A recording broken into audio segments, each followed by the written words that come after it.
ये कन्या कौन है और इतनी दूर क्यों खड़ी है? ये हमारे परिवार की ऐसी मेहमान है जो यहीं बस गई। नहीं नहीं, रेखा तो बस मजाक करती है। ये महक है, हमारी मेहमान थी पहले, पर अब परिवार के सदस्य जैसी ही है।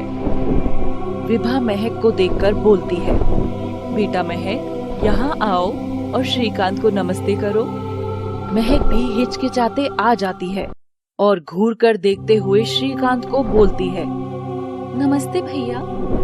श्रीकांत भी मुस्कुराते हुए बोलता है, नमस्ते महक। जब कोई श्रीकांत के आसपास नहीं होता तो महक उसके पास जाती है और बोलती है, यहाँ आने का क्या मकसद है अब तुम्हारा? क्यों आए यहाँ? अगर मेरे परिवार या मेरे विजय को कुछ भी हुआ तो मैं तुझे जिंदा नहीं छोड़ूंगी। श्रीकांत हंसते हुए बोलता है, तू मेरा कुछ नहीं कर सकती नागिन। तू और तेरे जैसे रंगने वाले ये और सांप, हम जैसे शक्तिशाली नेवले के सामने कुछ नहीं है। शायद तू भूल गई है, तेरी शक्ति कम है मुझसे। शक्ति कम है तो क्या? मैं सच्ची हूँ और मेरा प्रेम सच्चा है। तो अगर इस बार तू मेरे विजय को कुछ भी करेगा तो मरेगा तू। इतना बोलकर नागिन चली जाती है और नागराज की पूजा करती है। कुछ समय बाद नागराज प्रकट होते हैं और बोलते हैं, मैं सब जानता हूँ नागिन, क्यों तुमने मेरा आवाहन दोबारा किया। नेवले की शक्ति तुमसे ज्यादा है, पर अगर तुम मेरी स्थापना विजय के कमरे में कर दो तो ना तो नेवला विजय को कुछ कर सकता है और ना ही उसके करीब आ सकता है। ठीक है नागराज, मैं आपकी मूर्ति की स्थापना कर दूंगी।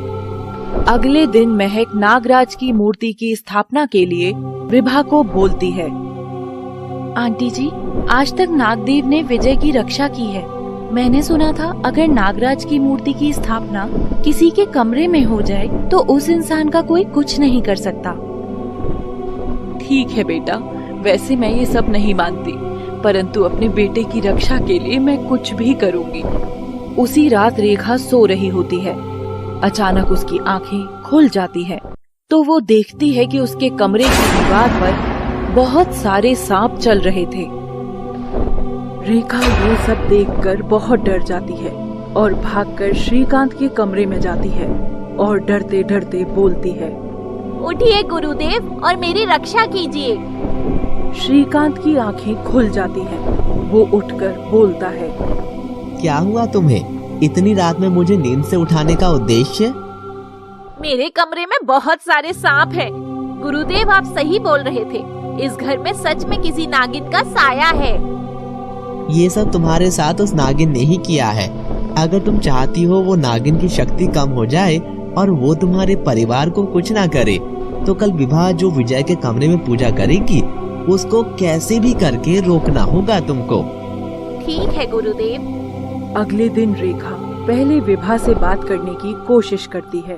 दीदी, आप ये सब क्यों कर रही हैं? कितनी बार सांप ने विजय को डसा है, फिर भी आप ये सब कर रही हैं? इससे हमारे विजय पर संकट आ सकता है। इतना सुनते ही महक वहाँ आ जाती है और बोलती है, पर आंटी जी, सांपों ने तो विजय की बहुत बार रक्षा की है। जब उन लड़कों ने मारा तब भी सांप कभी भी विजय को नुकसान नहीं पहुंचा सकते। तुम सही बोल रही हो महक, और आज तक हर बार नाग ने ही हमारी रक्षा की है। मैं जरूर करूंगी ये पूजा।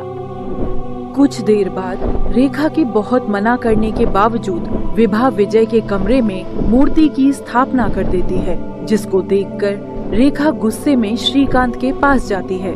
मुझे माफ कीजिए गुरुदेव, मैंने बहुत कोशिश की पर दीदी ने मेरी एक बात नहीं सुनी। मूर्ख औरत, तेरी बेवकूफी से आज मेरा बना बनाया खेल खराब हो गया। विभा श्रीकांत को पूजा में शामिल करने के लिए बुलाती है और वो विजय के कमरे की तरफ जाने की कोशिश करता है, परंतु जैसे ही वो कमरे के पास पहुंचता है